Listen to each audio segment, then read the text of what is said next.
They tell me I must wade into waters where I will soon drown. Before I march in, I leave this on the shore for you. I pray you find it, sister, so you will know what was in my heart as I went under. Greetings, one and all. Memories. It feels precious to have memories.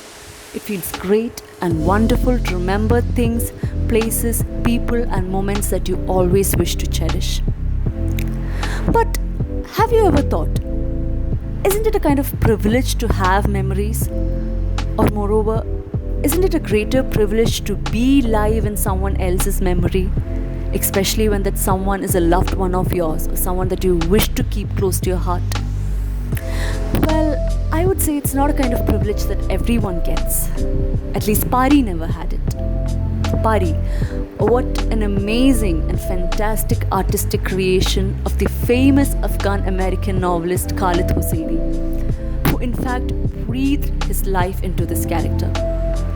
So the most recent novel that I read is a multi-generational family saga by Hosseini himself, which is titled And the Mountains Echoed.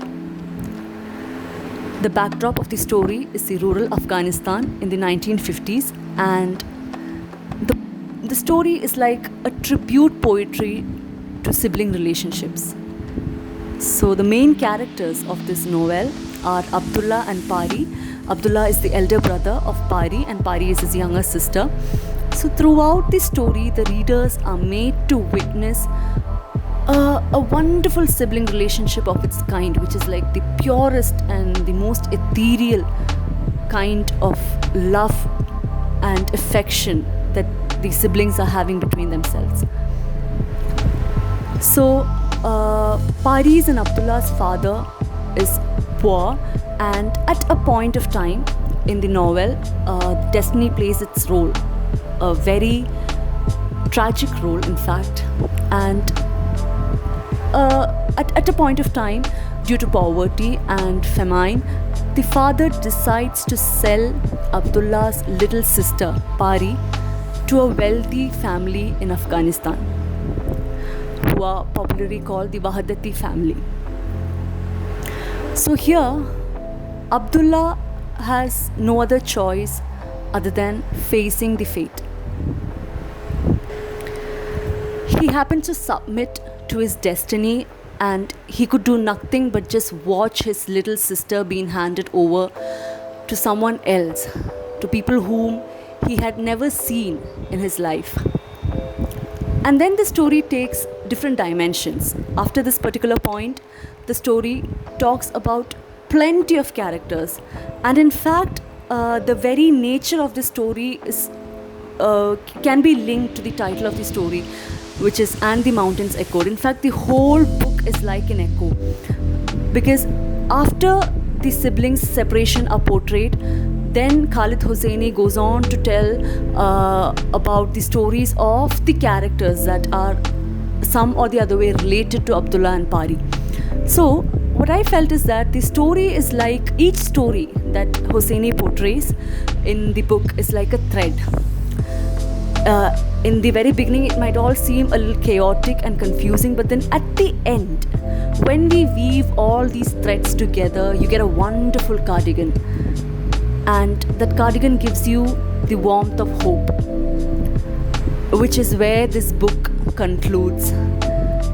So, Pari happens to go to this wealthy family, and she grows up into a beautiful woman.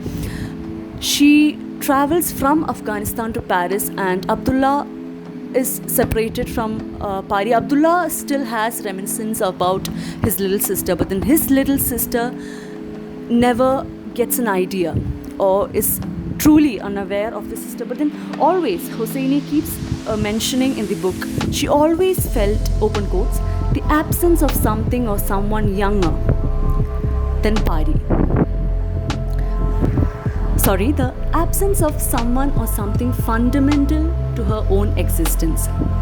So at the very end of the novel, what the readers are able to witness is the reunion of Abdullah and Pari, where Abdullah's daughter, who is named Pari, it himself. He named his daughter too as Pari, and as his daughter takes an initiative, the sister and the brother unite.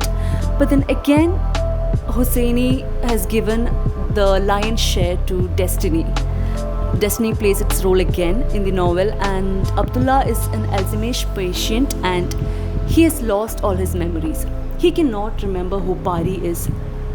And Pari feels it so heart-wrenching to see his brother. Like, finally she found out the absence. She found out the reason for the absence in her life, and she found out the answer to all her questions.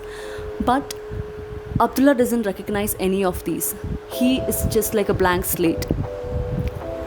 So the story ends. It ends giving an emotional grip to its readers, and Pari is gifted a box and a letter where Abdullah writes the words that I mentioned the very beginning of this audio, and the story ends there. I should say it's the most heart-wrenching novel that I've ever read, and I would recommend this book to anyone who would like to have a kind of a purgation of emotions.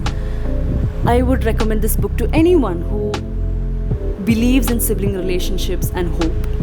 Thank you.